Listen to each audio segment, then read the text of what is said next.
DD ಕಥೆಗಳು, ಹಳೆಯ ಕಥೆಗಳು ಹೊಸ ಧ್ವನಿಯಲ್ಲಿ. ಇದು ನಿಮ್ಮ ಕನ್ನಡ ವಾಹಿನಿ. ಸಂಚಿಕೆ 5 ಇಕಿಗಾಯಿ ಜೀವನದ ಅರ್ಥ ಹುಡುಕುವ ಜಪಾನಿನ ಪಾಠ. ಪ್ರತಿ ಬೆಳಗ್ಗೆ ಕಣ್ಣು ತೆರೆದಾಗ ನಮ್ಮೊಳಗೆ ಒಂದು ಪ್ರಶ್ನೆ ಕೇಳಿಕೊಳ್ಳೋಣ. ನಾನು ಏಕೆ ಬದುಕುತ್ತಿದ್ದೇನೆ? ಈ ಪ್ರಶ್ನೆ ಸಣ್ಣದಾಗಿದೆ, ಆದರೆ ಅದರ ಉತ್ತರವೇ ಬದುಕಿನ ದಿಕ್ಕನ್ನು ತೋರುತ್ತದೆ. ಜಪಾನ್ನಲ್ಲೊಂದು ಶಬ್ದ ಇದೆ, ಇಕಿಗಾಯ್. ಅದರ ಅರ್ಥ ಬದುಕಿಗೆ ಕಾರಣ. ಇಕಿ ಎಂದರೆ ಜೀವ, ಗಾಯ್ ಎಂದರೆ ಮೌಲ್ಯ.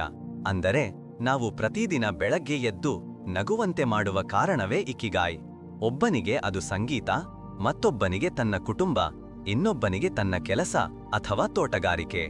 ಎಲ್ಲರಿಗೂ ಅದು ವಿಭಿನ್ನ, ಆದರೆ ಎಲ್ಲರಿಗೂ ಅದು ಜೀವದ ನಡುಹರಿವು.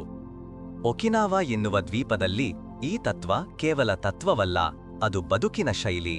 ಅಲ್ಲಿ 100 ವರ್ಷಕ್ಕಿಂತ ಹೆಚ್ಚು ಬದುಕುವವರು ಅಪರೂಪವಲ್ಲ. ಆದರೆ ಆಸಕ್ತಿ ತರುತ್ತದೆಂದರೆ ಅವರು ಹಳೆಯವರು ಕಾಣಿಸುತ್ತಾರೆಯೇ? ಇಲ್ಲ, ಅವರು ಹಸನಾದ ಮುಖ, ನಗು ಮತ್ತು ನಿಶ್ಚಿಂತೆಯ ಮನಸ್ಸಿನಿಂದ ತುಂಬಿರುತ್ತಾರೆ. ಒಕಿನಾವಾದ ಹಳ್ಳಿಗಳಲ್ಲಿ ಬೆಳಗ್ಗೆ ಎದ್ದಾಗ ಮುತ್ತಜ್ಜಿಯರು ತಮ್ಮ ತೋಟದಲ್ಲಿ ತರಕಾರಿಗಳನ್ನು ನೆಡುತ್ತಾರೆ. ಮುತ್ತಜ್ಜರು ತಮ್ಮ ಸ್ನೇಹಿತರ ಜೊತೆ ಚಹಾ ಕುಡಿಯುತ್ತಾ ಮಾತಾಡುತ್ತಾರೆ. ಅವರಿಗೆ ಯಾವುದೇ ಓಡಾಟ ಇಲ್ಲ, ತುರ್ತು ಕೆಲಸಗಳಿಲ್ಲ. ಅವರು ನಿಧಾನವಾಗಿ ಆದರೆ ಅರ್ಥಪೂರ್ಣವಾಗಿ ಬದುಕುತ್ತಾರೆ. ಅವರ ಆಹಾರ ಸರಳ: ಮೀನು, ತರಕಾರಿ, ಅಕ್ಕಿ, ಹಸಿರು ಎಲೆಗಳು. ಅವರು ಹರಾಹಾಚಿಬು ಎನ್ನುವ ತತ್ವವನ್ನು ಅನುಸರಿಸುತ್ತಾರೆ. ಹೊಟ್ಟೆ 80% ತುಂಬಿದರೆ ತಿನ್ನುವನ್ನು ನಿಲ್ಲಿಸಬೇಕು. ಅವರಿಗೆ ಕೇವಲ ಆಹಾರವಲ್ಲ, ಮನೋಸ್ಥಿತಿಯೂ ಸಹ ಆರೋಗ್ಯಕರ.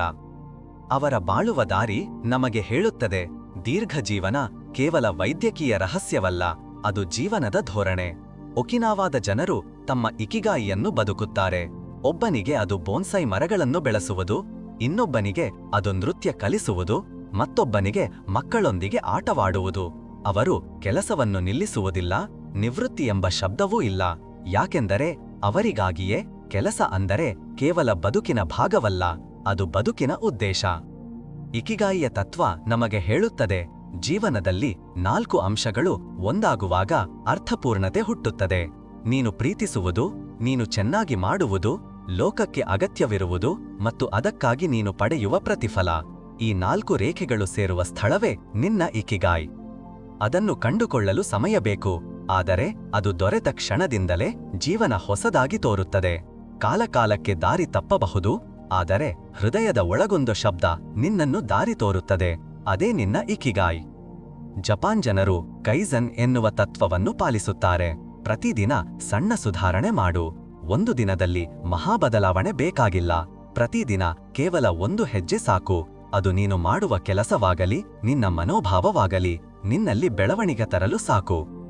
ಇದರಿಂದ ಅವರು ಎಂದಿಗೂ ನಿಲ್ಲುವುದಿಲ್ಲ. ವಯಸ್ಸಾದರೂ ಕಲಿಯುವುದನ್ನು ಬಿಡುವುದಿಲ್ಲ. ಅವರು ಹೊಸ ಕಲೆ, ಹೊಸ ಕೌಶಲ್ಯಗಳನ್ನು ಅಳವಡಿಸಿಕೊಂಡು ಬದುಕುತ್ತಾರೆ. ಅವರ ಮನಸ್ಸು ಚುರುಕಾಗಿರುತ್ತದೆ, ಹೃದಯ ಉತ್ಸಾಹದಿಂದ ತುಂಬಿರುತ್ತದೆ. ಅವರು ತಮ್ಮ ಸಂಬಂಧಗಳನ್ನು ಸಹ ಹೃದಯದಿಂದ ಪಾಲಿಸುತ್ತಾರೆ. ಒಕಿನಾವದಲ್ಲಿ ಪ್ರತಿ ಹಳ್ಳಿಯಲ್ಲೂ ಒಂದು ಮೊಆಯ್ ಎಂಬ ಗುಂಪು ಇರುತ್ತದೆ. ಇದು ಆಪ್ತ ಸ್ನೇಹಿತರ ವಲಯ. ಅವರು ಜೀವನದ ಏಳುಬೀಳುಗಳಲ್ಲಿ ಒಬ್ಬರನ್ನೊಬ್ಬರು ಸಹಾಯ ಮಾಡುತ್ತಾರೆ. ಆರ್ಥಿಕವಾಗಲಿ, ಮಾನಸಿಕವಾಗಲಿ, ಎಲ್ಲದರಲ್ಲೂ ಬೆಂಬಲ.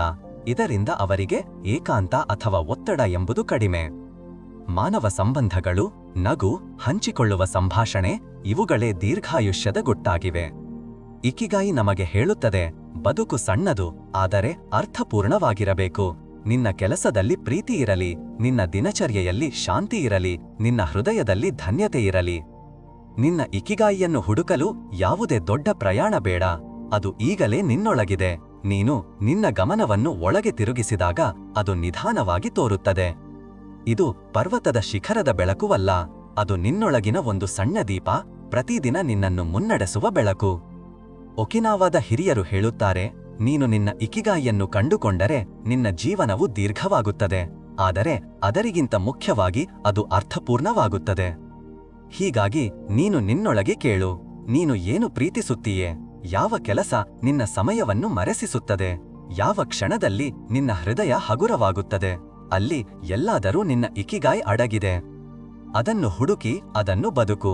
ಆಗ ನೀನು ನಿನ್ನ ಜೀವನವನ್ನು ಬದಲಾಯಿಸಬೇಕಾಗಿಲ್ಲ, ಬದುಕು ತಾನೇ ನಿನ್ನಿಗಾಗಿ ಬದಲಾಗುತ್ತದೆ. ಒಕಿನಾವಾದ ಜನರು ಧನ್ಯತೆಯಿಂದ ದಿನ ಪ್ರಾರಂಭಿಸುತ್ತಾರೆ. ಅವರು ಹೇಳುವರು, ಇಂದು ನಾನು ಬದುಕಿದ್ದೇನೆ ಎಂಬುದೇ ಉಡುಗೊರೆ. ಅವರು ಸೂರ್ಯೋದಯವನ್ನು ನೋಡಿ ನಮಸ್ಕರಿಸುತ್ತಾರೆ, ಮನೆಗೆ ಹಸಿರು ಎಲೆ ತಂದು ದೇವರ ಮುಂದೆ ಇಡುತ್ತಾರೆ. ಈ ಧನ್ಯತೆ ಅವರ ಮನಸ್ಸನ್ನು ಹಗುರಗೊಳಿಸುತ್ತದೆ. ಧನ್ಯತೆ ಎಂದರೆ ಒತ್ತಡದ ವಿರುದ್ಧದ ಔಷಧಿ. ಅದು ನಿನ್ನ ಗಮನವನ್ನು ಕೊರತೆಯಿಂದ ಸಮೃದ್ಧಿಯತ್ತ ತಿರುಗಿಸುತ್ತದೆ. ಇಕಿಗಾಯಿ ಕೇವಲ ಕೆಲಸ ಅಥವಾ ಆಸಕ್ತಿಯಲ್ಲ, ಅದು ಸಮತೋಲನ.